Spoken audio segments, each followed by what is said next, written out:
Give me the go ahead.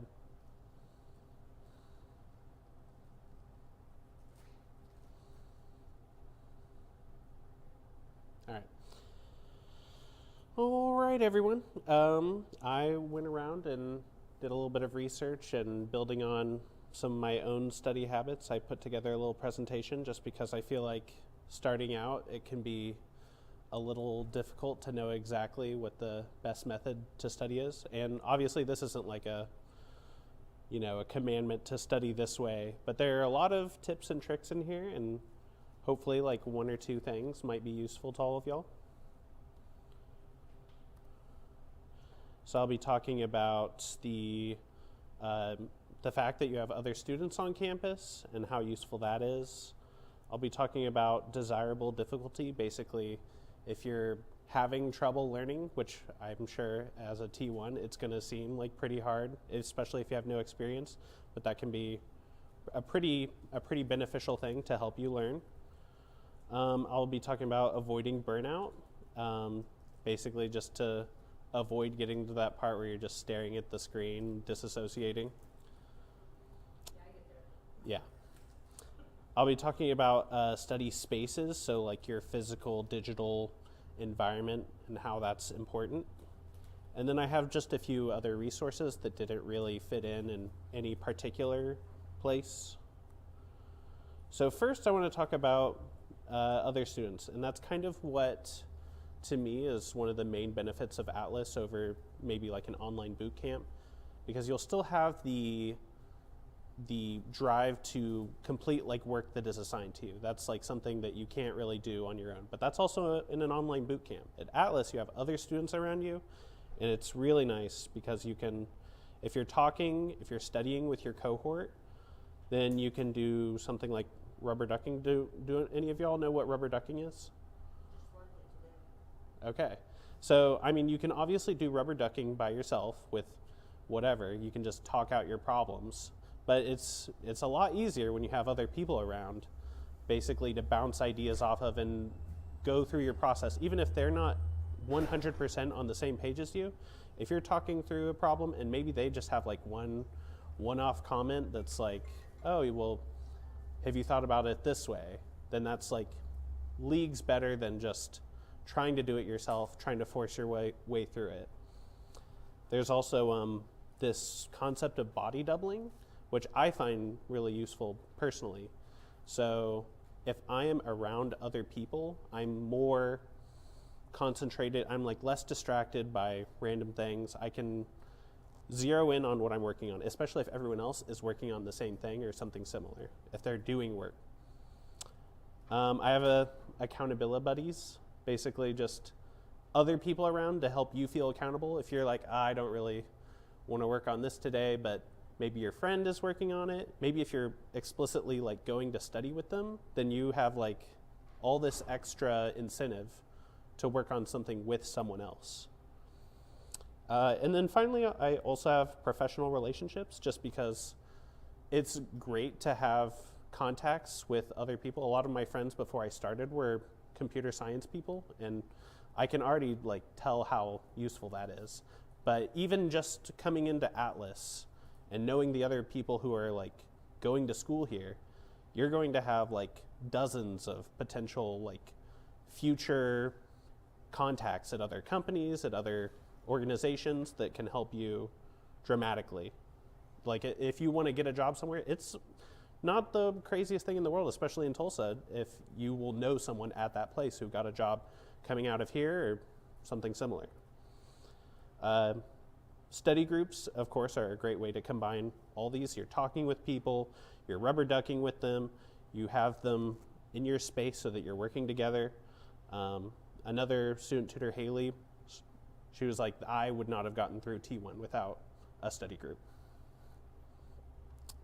So the other thing that I wanted to talk about is how learning can be difficult, and that can be a good thing. There's this concept of desirable difficulty it came up with by this guy, Robert A. Bjork. Basically how conditions that create challenges and slow the rate of apparent learning. If you're slowing it down, you're not just saying like, I know this, I know this, I know this. But if you're like, I don't know this and I'm struggling to learn it, then you're learning it. You're like learning something new. And a big thing about increasing that difficulty, not that you necessarily maybe are saying, I want learning to be harder right now, but having participative versus passive learning. So passive learning might be just like scanning over some article or just watching a video on YouTube. It's just running and you're kind of just like glazing over, because I've been there. One thing that I find really useful is having a notebook, something like this. If you've talked at all about whiteboarding and how useful that is, this is just like a portable whiteboard. And so I have like lots of stuff. It's kind of hard to see from here, but like learning about like linked lists. Yeah. So this has dots on it to make it easier to make exact boxes and stuff. I do recommend getting one of these dot lined notebooks. Yeah, they're really nice. Where can you get that? You can. Yeah, Walmart. You can get them. Most places will have them. Yeah, they're all. These are increasingly popular these days. Yeah, it's great for whiteboarding. You can do this activity called active recall, where say you have taken a bunch of notes or you have some resource in front of you, you want to put that away or close the window or whatever and just kind of think out loud. Out loud is best, but think about like, what is this concept? Like, okay, well, a variable can store something and blah, blah, blah. And like you're sounding out your problem, sounding out what you know about a topic without looking at your notes, without looking at something. And that'll just reinforce how you understand a concept. This is a fun one, the interactive experiences. So I have a bunch of resources here. Some of these will be more relevant later.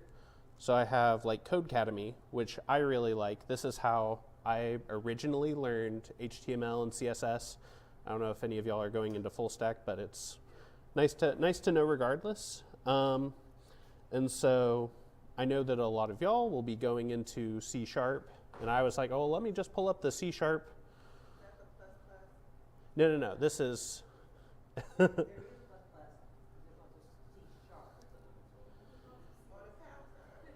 Yeah. Yeah. And all of y'all will be learning some C#.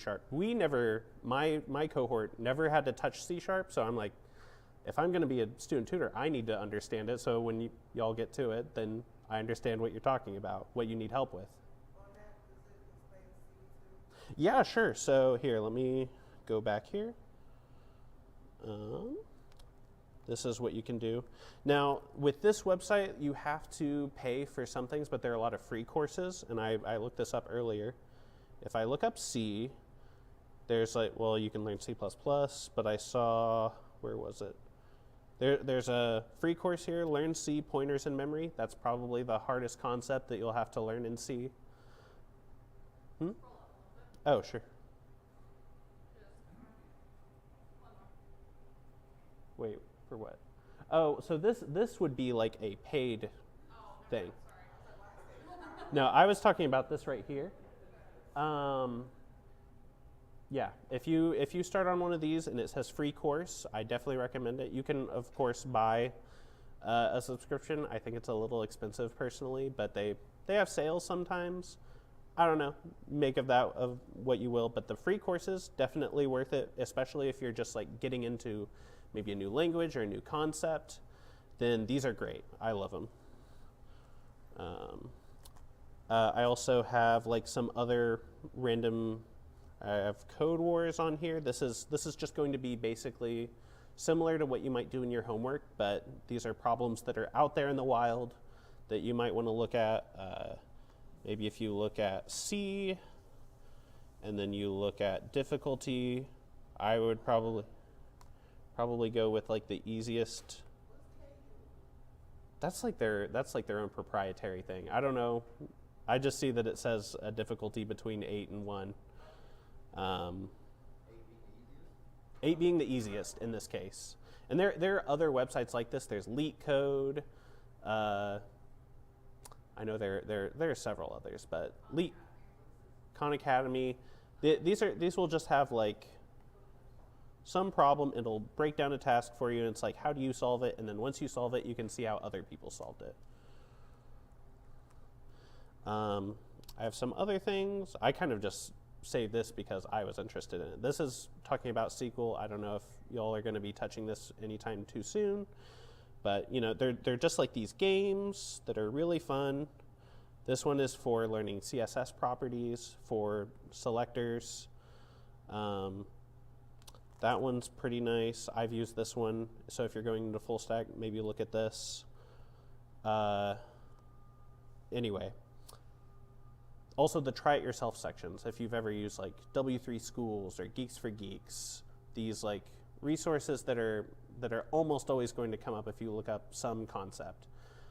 They might have this little section where it's like, hey, try it yourself, or like click try me, and it'll have the code and you can kind of edit it. Definitely recommend playing with that. That's a great way to like learn, you know, is it true in this situation or is something true in this situation? You can kind of play around with it and find out.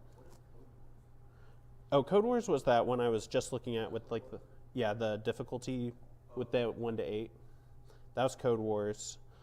But yeah, those are if you find something that's interactive instead of just passive, where it's like you're having to click on things, you're having to type in things, great learning resource. And even if it's something that you understand, like in your head, having your fingers type it out is great.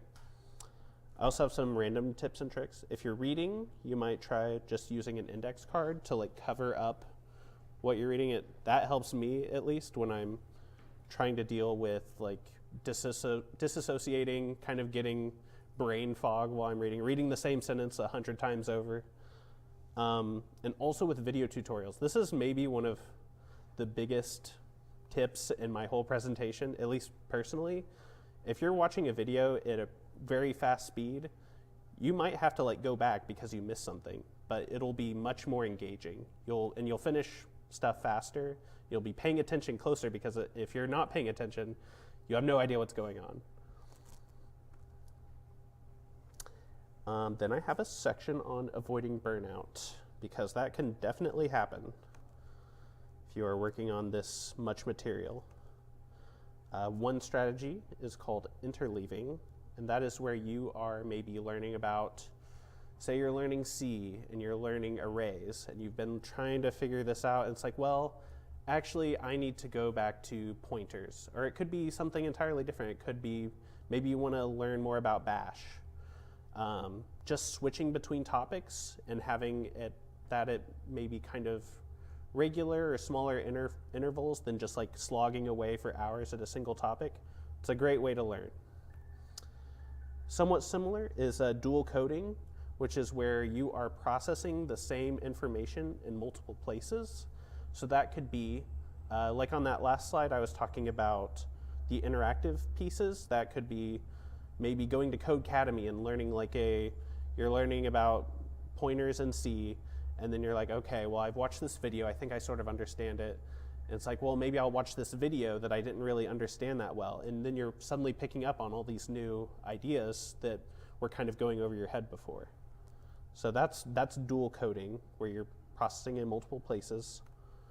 Moving around, I'm guilty of not really doing this as much as I should, but there's a lot of research that talks about how being active standing while studying, if you can have their standing desks in assembly, and just taking breaks every 5-10 minutes, maybe longer, just to move around or stand up. It'll improve your alertness, it'll improve your performance. It's great. And then Pomodoros, that's kind of bringing a lot of these concepts together. It's a more, not strict necessarily, but meted out schedule of I'm spending this much time studying, I'm spending this much time, and it's on timers. I'm spending this much time relaxing, this much time studying, and if you talk to Ace, who's back there, Ace is the Pomodoro person. And if you come here on Saturdays, there's an event that Ace hosts called Potlucks and Pomos, and that's combining, studying with your peers and using this study method. And you don't necessarily have to use it, but it's more set up for that. Next, I'd like to talk about controlling for your space. So it's really nice to have an area where you're studying and then an area where you're relaxing. It's your leisure space. And that could be a physical space, it could be a digital space, it could be what you change around, but as long as if you're sitting down someplace and you feel like this is just where I relax, then it's not going to be as effective when it comes to studying. Yeah. Personally, I like the campus for this, the school, because at home I get a lot less done. I come into school and I feel like I don't have anything else to do. This is where I study, and I don't I don't have anything else to do, so I might as well do that. When it comes to digitally, because I want to talk about that too, you can have different accounts either on your computer or just on different websites you use. For instance, like on YouTube, I'm a big fan of YouTube tutorials, but it can be pretty distracting having like your other things recommended to you or something. Another account might help with that. But another thing that really helps is if you have something to purposefully, like on a base level, remove those distractions for you. Something like an app or an extension. Let me talk about this one first. Unhook. So I have this extension. It's on Chrome, it's on Firefox. Basically, it will just like hide things on YouTube. And there are things like this for other websites, but I really like it here because YouTube is like trying to make you waste your time. That's like what it's designed to do. It's designed to make you watch more videos and make more money. No, this is free. Everything I'm talking here is totally free. But it'll hide your recommendations. It'll hide comments, and you can set this all like granularly. You can hide YouTube Shorts, hide the end screen, and it says compatible with mobile. That might depend on which mobile app you're using. But I love this extension. It is so useful, and I'll show it here in a sec. Let me close this. The other one I wanted to talk about is ScreenZen. Another huge app for me is, I think a lot of people here will have iPhones and that has screen time on it. That's really useful, but this has even more granular control. One thing I really like about it is that it will open up a screen that just makes you wait. If you're, say you're doom scrolling on Instagram or something, you pick up your phone and you just like, your muscle memory goes to that, or Twitter, wherever. It'll just, you can set it up. It'll say, do you want it? Are you like really sure that you want to open this application right now? And you can set that timer to be whatever length of time you want. You can set it to be longer every time you open it again. That's what I do. And so it's like, if I'm opening something, say I'm opening Instagram, and I have to wait 10 seconds. I'm like, do I really want to wait 10 seconds to look at Instagram? And then if I do, I'm like, okay, well, I do want to look at Instagram.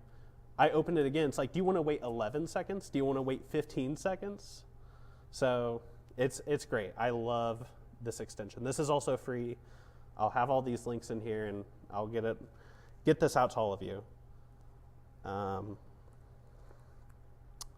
The other thing is, of course, an ad blocker. Maybe a little bit more controversial, but this is a Geeks for Geeks article on C arrays. Looks pretty nice, looks pretty clean, and this is on my browser without ad blocker. And so it's not like the worst thing in the world, but it's a lot less distracting personally to not have to look at all these things on the side. Usually it's even worse. Usually there's a bunch of stuff on the left as well. But I thought I'd show just a comparison on that as well. That's free. Everything I'm talking about here is free. Other than maybe Codecademy. Huh? Yeah. Yeah, that's great. uBlock Origin? Yeah. big fan of that. I also just happen to have a lot of notes on what you might be listening to, hearing in your environment. One of my biggest things, and I guess this is one thing that you'd have to pay for, is investing in noise canceling headphones. I was kind of on the fence when I first, tried out noise canceling headphones, but I was like, oh wow, this really like cuts out everything. Like I am in my own world over here. So if it's something that you're potentially thinking about getting, I'd recommend it, but they can be somewhat expensive depending on what you go with. Another thing is, of course, you've probably heard about listening to music without lyrics. That could be soundtracks. Video game music, as Ace has talked about, is like made for you to go into like this flow state. At least a lot of times it can be. Savannah, another student tutor, really swears by binaural beats, which are it's kind of these soundscapes that are played at like slightly different frequencies that are supposed to help you focus. I mean, it's worth a shot, trying that out as well. And of course, there's like tons of public study playlists available on whatever music streaming app that you might use. And finally, I have some extra resources, just things that I wanted to talk about. One that you've maybe seen before is Python Tutor, and it's just really great for running through some code that you're trying to do here. It's called Python Tutor, but it also has compilers for C, for JavaScript, for Java, C++. So say right now you want to like put in your code in C. This is just a main function. It saves a string Atlas School to a variable, and then we're going to print it. So let's see. What's nice is that it breaks down each step. It has this little arrow that's saying what's happening. So once it goes past this one, it's like, okay, well this string over here, it's going to contain all these letters, all these characters. So string contains Atlas School. And if I go to print, it's going to say hello, whatever string I have here. It's going to say, this is the output up here. And it's going to say hello Atlas School. So, and it's really great for debugging. If you're like not sure what's going wrong in your code, if you don't have like, as long as you don't have hundreds of lines of code, this is a great way to step through it one by one and see what is going wrong. You might see that like this pointer might be going to something else, something that you have no idea. Really like Python Tutor, great for learning or for debugging your code. I have this other resource called Learn X and Y Minutes. This is super useful for if you're learning a new language. So you have some other experience in another language. So for instance, let's see here, we have Learn X and Y Minutes. It has all these languages that you can look at. Let's say that you're looking at C#, and it's going to tell you basically like the things you need to know right off the bat. So a single line comment starts with 2 forward slashes. That's just like in C. So automatically, I know that C# is going to be like C in that way. The multi-line comments, same way. You can have a big comment section or XML documentation apparently. Stuff like that. It's just like looking at the syntax, the little things that are going to differ from language to language. This is a great resource for it. It was really useful for me when I was learning Python coming from C. Really awesome. The other one is CS50 from Harvard. Probably maybe some of the best tutorials on YouTube. These are great, especially the C ones. It starts out with C here. I would skip the very first one, the scratch. But all these ones up until these first like 1, 2, 3, 4, 5 lessons are all about C. Or they're yeah, this is at Harvard, and so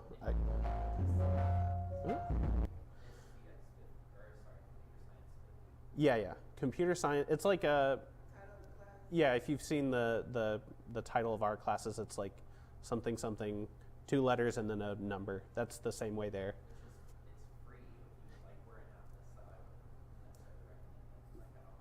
Well, yeah, they have they have a whole program alongside it where you can be doing extra projects and stuff, but I'm a big fan of you can just watch the tutorials just fine. I've watched, I think most of these like several times, and they're like 2-hour long presentations. And they go, the guy who hosts these, this guy is David Malin. He's great at explaining things. I can't recommend this enough. I would have been so lost learning C without this guy. But you can also see that I have my extension from before, the unhook one. I don't have any recommended videos. I don't have any comments. This is just like purely, if I'm pulling this up, I'm purely looking at focus. You know, I'm not getting distracted whatsoever. I also have Trello on here. Trello is great, especially if you get into any like collaborative projects. It's just a great way to organize what you need to do for a project. So recently,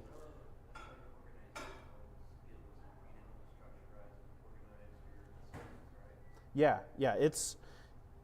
just using it will help you get better at organizing, like. Now, is this an app that I can download from the App Store or just download from the itself?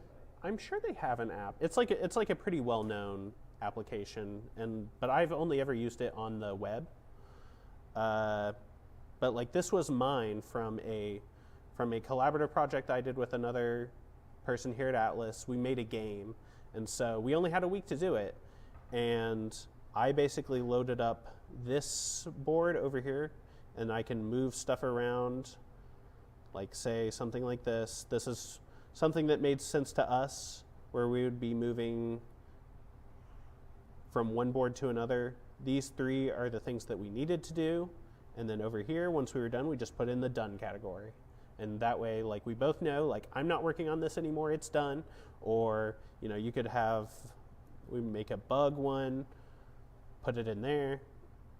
I love using Trello for stuff like that.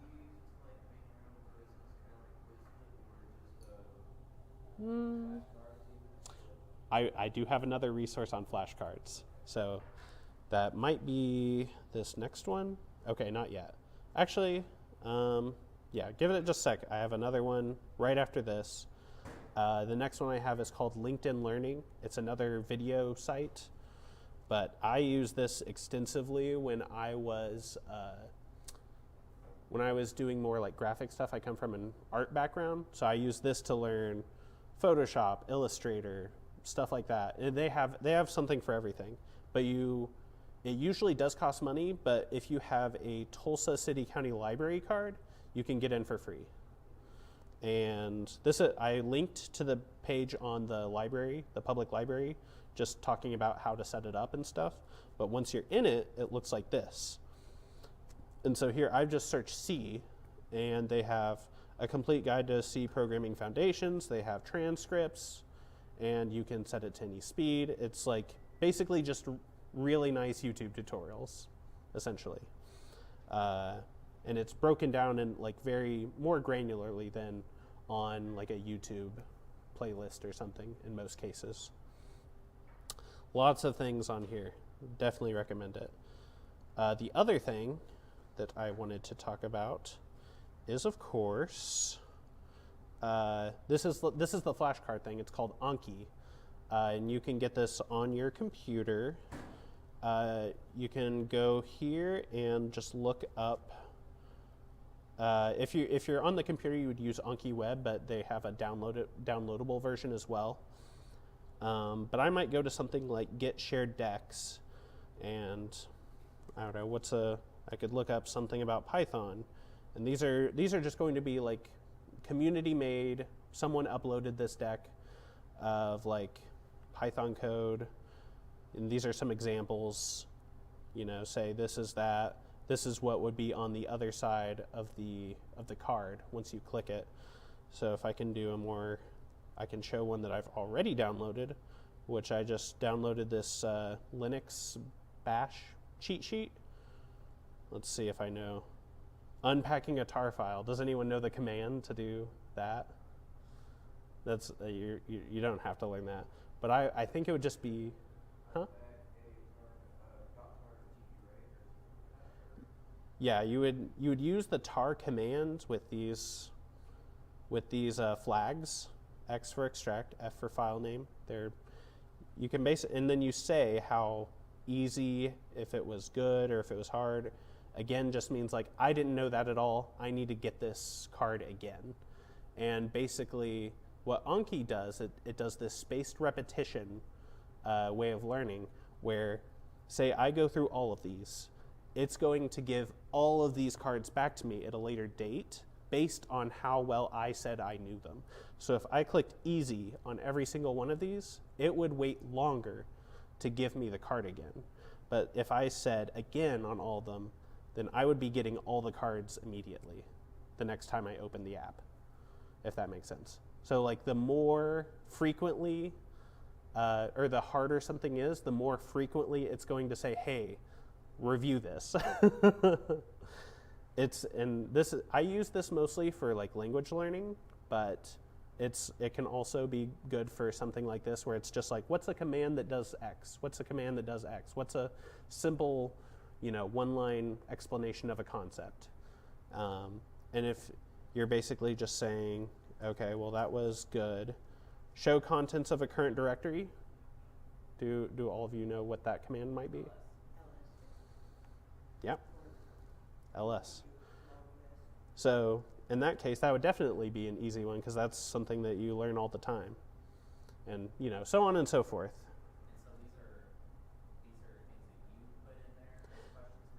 So you can do that, but what I did for these is I just went to that get shared decks, and in this case, I just looked at bash, and here's the one that I downloaded.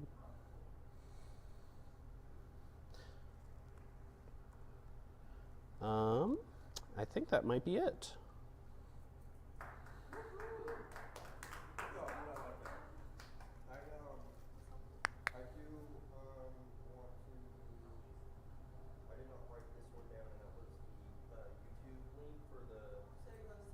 The YouTube one? Yeah. It's called Unhook. Unhook? Yeah.